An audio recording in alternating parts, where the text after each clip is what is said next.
Bien, chers amis, bonjour. Depuis quelques semaines, il nous est donné de rencontrer des religieuses moniales au monastère des Rédemptoristines de Sainte-Thérèse. Et devant la participation, je dirais, qu'on a vue à la suite du visionnement de ces dernières émissions, mais aujourd'hui, j'ai pensé revenir au monastère.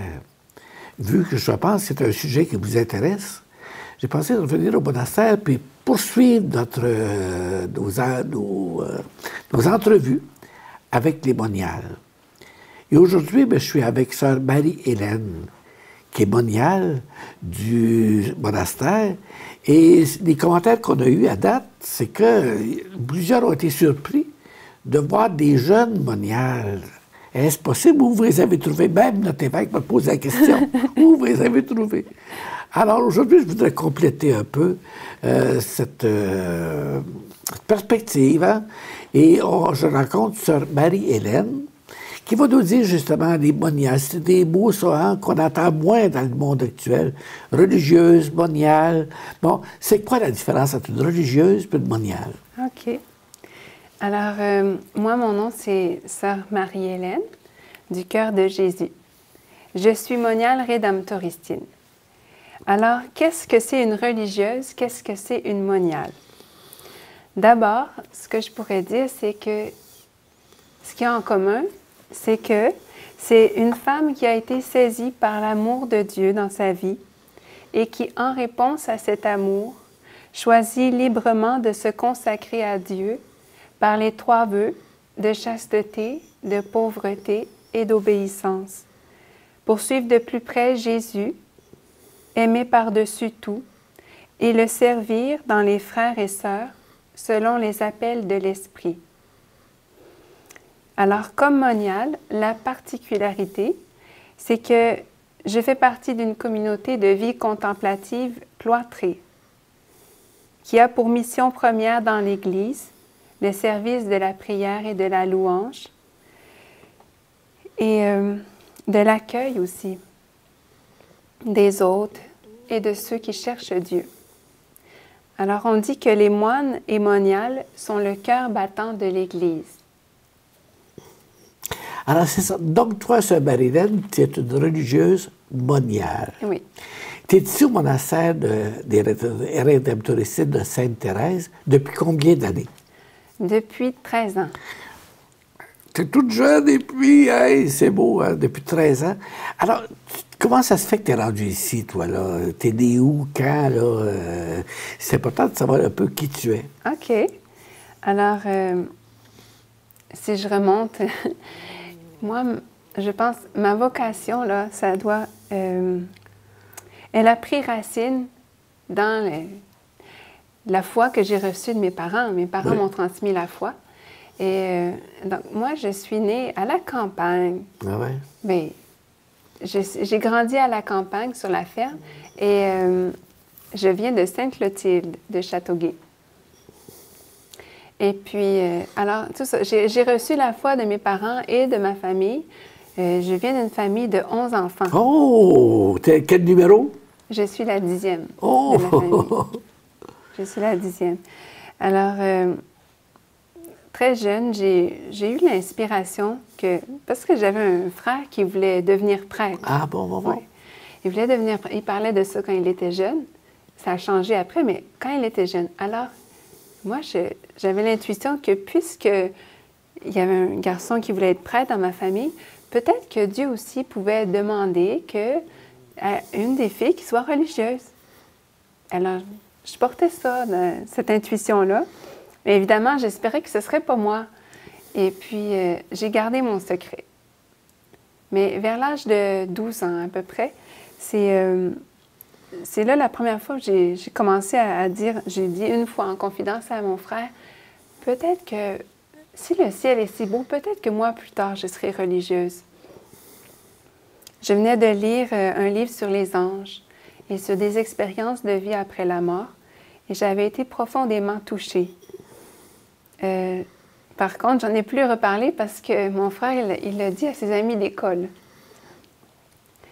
Dans ma vie, il n'y a pas de conversion éclatante extérieure, mais il y a des luttes intérieures pour suivre les appels de la grâce et beaucoup de conversion intérieure, oui. Un jour, je devais avoir 14 ou 15 ans. Je suis saisie par une phrase de Saint Paul qui dit « Il m'a aimé et il s'est livré pour moi ». Cette fois-ci, c'était comme si la parole, là, elle s'adressait à moi. Jésus, il me parle à moi. Et cette phrase-là, il me l'adresse pour moi. Il s'est livré pour moi. Alors moi, en réponse, je dis à Jésus, « Je t'aime et je me livre à toi ». Et là, après, je réalise, qu'est-ce que je viens de dire? C'est comme si je viens de signer un chèque en blanc à Jésus. Il peut me demander tout ce qu'il veut. Ah là, j'ai dit, et si Dieu me demandait d'être religieuse? Ah là, j'ai eu un combat à l'intérieur. C'est comme, il y avait un champ de bataille en dedans de moi. Parce que là, il y avait une révolte parce que j'étais pas prête du tout à ça. Tout ça jusqu'à ce qu'enfin, je me tourne vers Marie et je lui ai dit, « Maman Marie », parce que je l'appelais comme ça, oui, Maman Marie. Ça. Et je lui ai dit, pour l'instant, en ce moment, je ne suis pas capable. Je ne suis pas capable de dire le oui de ma vocation, mais apprends-moi à dire des petits oui d'amour pour être capable de dire le grand oui de ma vocation. Alors, c'est ça. Jeune adulte, j'ai rencontré des amis qui partageaient ma foi. Ça m'a fait beaucoup de bien. J'ai beaucoup aimé l'Église aussi. J'ai découvert l'Église. Jésus a pris de plus en plus de place dans ma vie. Je voulais le connaître pour l'aimer davantage et le faire aimer. Je me suis impliquée en paroisse, dans les activités de catéchèse, dans des activités d'évangélisation avec d'autres jeunes de mon âge. Je cherchais aussi à plaire aux garçons. Mais même alors, j'étais toujours insatisfaite. Et je pensais, et si Dieu m'appelait?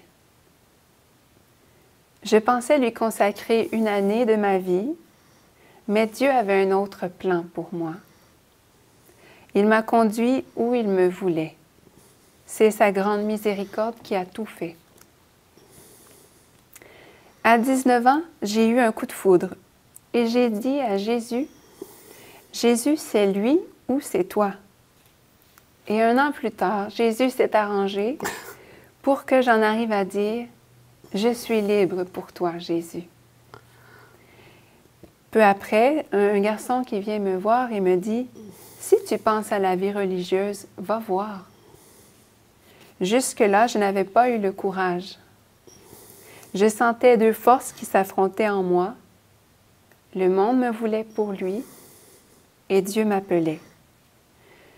J'avais alors un accompagnateur spirituel pour m'aider à discerner à travers les événements, les personnes, les inspirations, mes rêves, mes attraits intérieurs aussi. Alors, à ce moment-là, je me suis informée pour aller faire un temps de stage ou bien d'expérience monastique. Tu as posé une question à savoir que, oui, tu te dis que tu as eu un cheminement avec d'autres jeunes de ton âge pendant cette époque-là, de 12 à 19 ans. Mais dans le contexte actuel, c'est pas tellement loin de 2025, de tout ce qu'on parle là. C'est quand même à partir des années 2000. Toi, là, te sentais-tu marginal dans ton milieu de Sainte-Clotilde ou ailleurs, ou à la polyvalente où tu es allée? Moi, je suis allée au secondaire. Hein. Oui. Mais depuis que j'étais petite, je peux pas dire marginale parce que, en fait, j'ai jamais été quelqu'un qui suit la mode. Oui, c'est ça, oui, c'est dans ce sens-là. J'ai jamais été quelqu'un qui suit la mode comme ça, mais disons, dès l'école, j'ai senti comme une différence parce que, évidemment, il n'y avait plus nécessairement la religion à l'école ou bien les gens n'avaient pas la même formation que moi. La maison versus l'école, c'était très différent. Puis aussi, c'est que j'étais d'une famille de 11 enfants, fait que ça, c'est assez exceptionnel. Oui. Alors, on se faisait taquiner des fois, mais disons, c'est sûr que ça me fait du bien de rencontrer d'autres jeunes qui avaient la foi. Et je me dis, ceux qui sont qui sont seuls, qui n'ont pas de famille, comme moi j'ai eu la chance d'avoir une famille qui avait la foi. Ceux qui sont seuls, il me semble qu'on peut difficilement persévérer dans la foi si on n'a pas un groupe d'appartenance, si on ne réalise pas l'importance de l'Église. Et je pense qu'aussi avec les jeunes, les montées jeunesse où j'ai participé, les JMJ où j'ai participé, ça m'a aidé beaucoup à voir une autre orientation. L'Église est belle, hein? C'est pas juste au Québec, c'est à travers le monde, là. Alors, tu confirmes un peu mon intuition. Ce que je vois dans mon expérience pastorale, c'est un peu ceux qui persévèrent dans la foi. C'est un peu cet aspect-là. Oui. Maintenant, je te pose une autre question. Qu'est-ce qui t'amène, là, au moment où on a quitté tout à l'heure, tu te posais la question, tu t'amenais vers un stage. Qu'est-ce qui t'amène au monastère ici, à Sainte-Thérèse? OK. Mais j'avais déjà fait une expérience, mettons, j'avais fait des retraites ailleurs, là, dans d'autres communautés. Et puis, on m'avait proposé de venir ici. J'étais venue déjà, je connaissais les Rédemptoristines, mais de l'extérieur. Je n'avais jamais pensé nécessairement de venir ici définitivement, mais j'étais déjà venue faire une expérience juste de l'extérieur à l'hôtellerie. Oui. Oui. Donc, c'est ça. Puis là, tu t'es engagé pour... Comment ça a commencé, là, ton engagement ici, chez les Rédemptoristines? Vous voulez dire que quand j'ai fait... Parce que, un premier stage d'un an, comme tu parlais j'ai tout à l'heure. fait mon expérience monastique, ça a été de 3 mois au départ. Ouais. Et au fond, je n'étais pas certaine de vouloir revenir ici. Je ne savais pas encore. Ouais. Mais une chose est sûre, c'est qu'après mon expérience de 3 mois, je savais que je pressentais vraiment que Dieu voulait que... C'était mon appel pour moi, de me consacrer à lui totalement. Mais je ne savais pas nécessairement dans quelle communauté, je ne savais pas où nécessairement. Mais une chose est sûre, c'est qu'après mon stage, mon expérience monastique, là, je devais quitter beaucoup de choses, renoncer à beaucoup de choses, entre autres, de dire, je ne vais pas me marier. Donc, il fallait que je renonce à ça, pas juste dans ma tête, mais vraiment que je prenne... que je renonce, mais ce que je me disais, puis ce qu'on m'a beaucoup encouragé, c'est quand on renonce au mariage, on ne renonce pas nécessairement à la maternité, parce que c'est inscrit dans le cœur de la femme, ça, l'aspect de la maternité. Il va y avoir la maternité spirituelle dans la vie religieuse. Donc, c'est ça. Moi, j'ai fait 3 mois de stage. Après ça, je suis retournée chez mes parents. J'ai continué 6 mois à peu près de discernement. Puis à la fin, dans les derniers temps, je me disais, ça a été très fort, il faut que j'entre. Et là, je dis, où?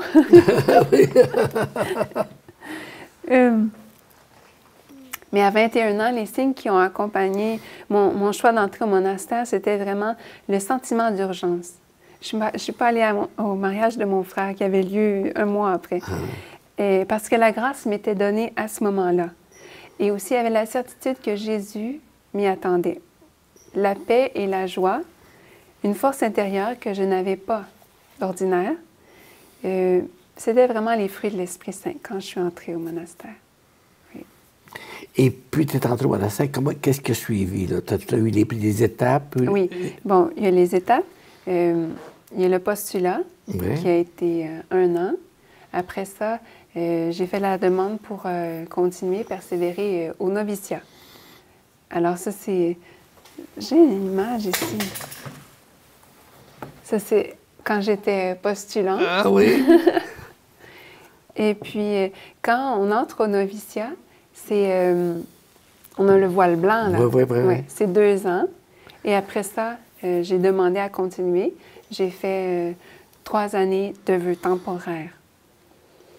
Et puis après ça, j'ai prononcé mes vœux solennels à 27 ans. Oui. C'est bien. Tu as fait combien d'années? Ça fait 6 ans de ça? Oui, j'ai 34 ans. Ah oui, c'est ça. Oui. Hey, c'est beau.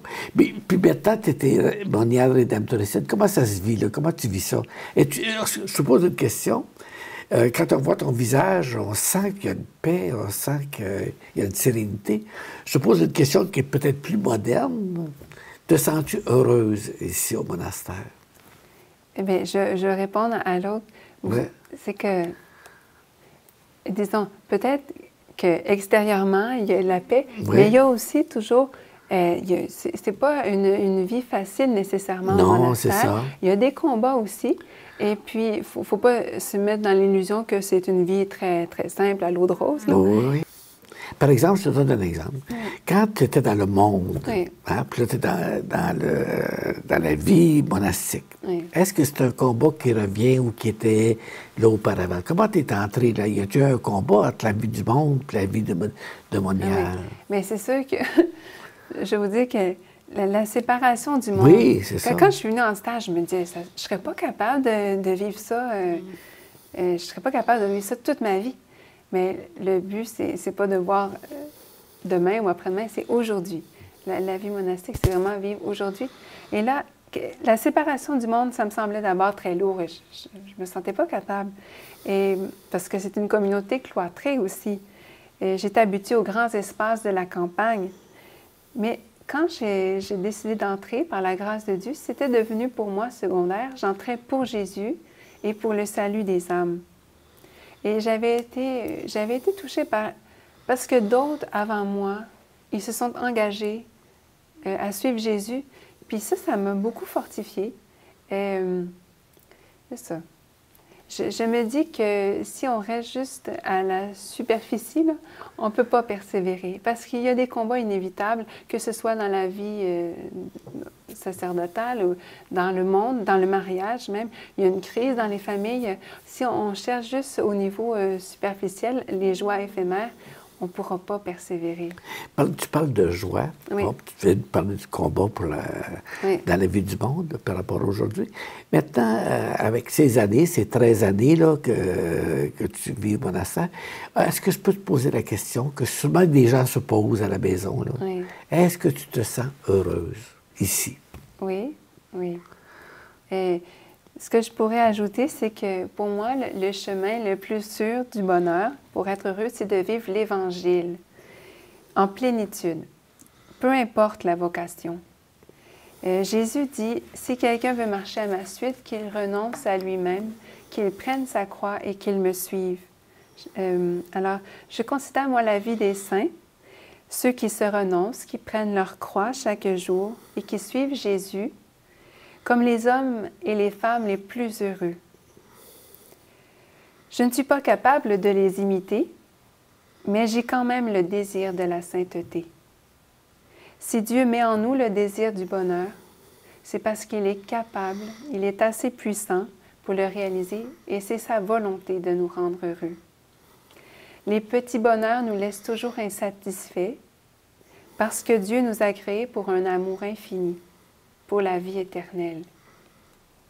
Est-ce un exemple de saint qui t'ont pu t'inspirer, justement? Ah, moi, j'ai beaucoup aimé la petite Thérèse. Ah oui? Ah oui. Parle-nous donc, parce que les gens, la petite Thérèse, ça ne dit peut-être pas grand-chose.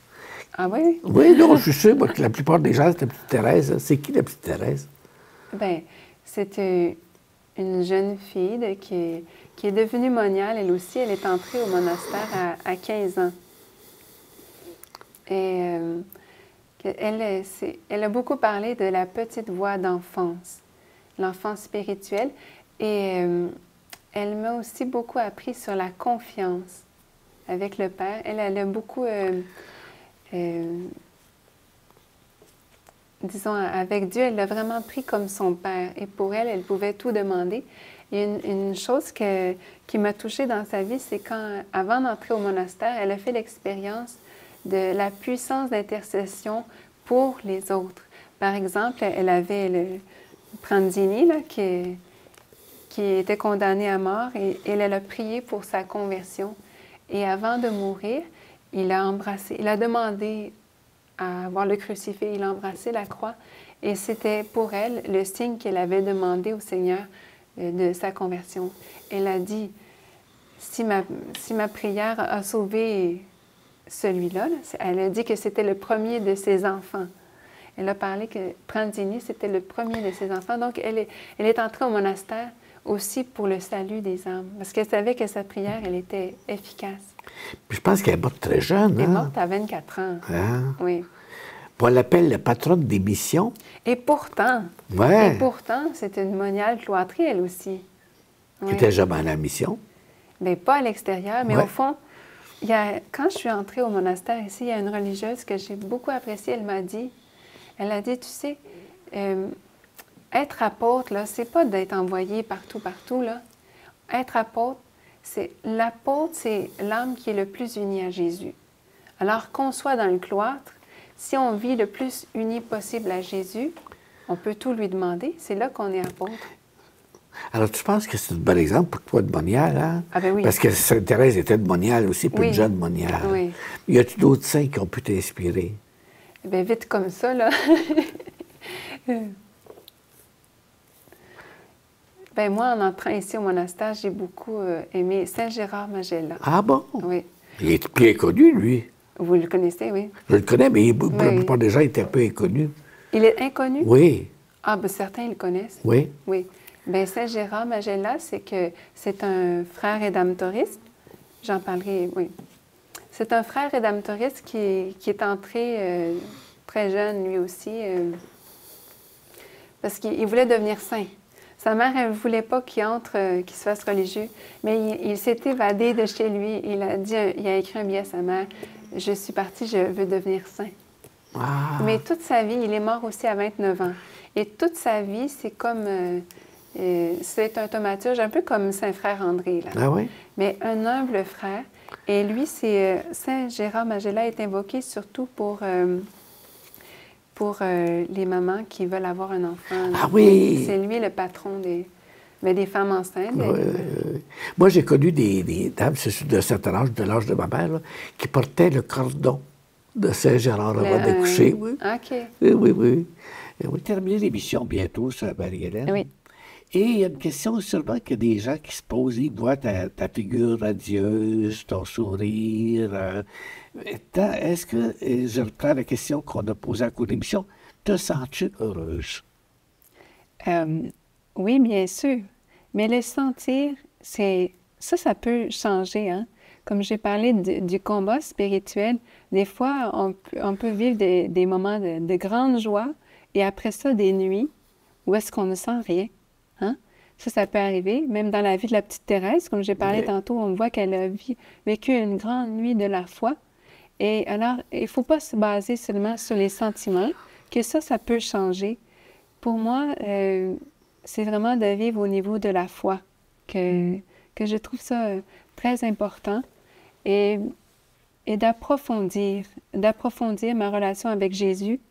Et c'est ça qui me rend heureuse. C'est ça qui me rend heureuse. Et puis tu me disais avant l'émission que tu as rencontré une sœur plus âgée. Oui. Et on lui demandait, es-tu heureuse? Oui, oui. Qu'est-ce qu'elle répondait, cette sœur-là? Ah oui.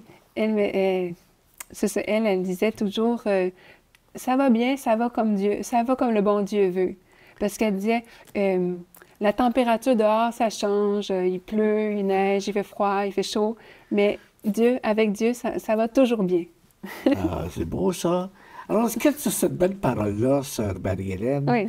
Et puis, je pense que pour nous qui sommes de l'extérieur, en tout cas, qui te parlait des combats intérieurs et tout, là, Oui. mais pour nous qui te regardons, je pense que tu inspires la sérénité, hein? Et puis, ton beau sourire, comme je l'ai dit quelques fois dans l'émission, hein? Le sourire, c'est le langage du cœur. Hein? Et puis, je pense que c'est ça qu'on va tenir aussi de tes belles paroles, de tout ce que tu viens de dire. Et je portais te réinviter une autre fois, parce que je n'ai pas tout dit. L'autre de parler de toi, moniale, religieuse plutôt, et moniale. Mais la prochaine fois qu'on pourrait se reparler, on pourrait parler de toi, moniale, religieuse, rédemptoristine. Qu'est-ce que c'est que le mode de vie des rédemptoristines? C'est qui votre inspiration? Je pense que c'est Sœur Marie Céleste qui est votre fondatrice. Et puis, il y a le fondateur aussi des Rédemptoristes. Je pense qu'on a sujet à émission. Et maintenant qu'on te connaît plus, je pense que les gens auraient avantage à connaître plus. Maintenant, c'est sont qui les Rédemptoristines? Tu as des compagnes ici, hein? On en connaît quelques-uns. Alors, on te réinvite pour une prochaine émission. Tu t'entends pas ta rire. La prochaine.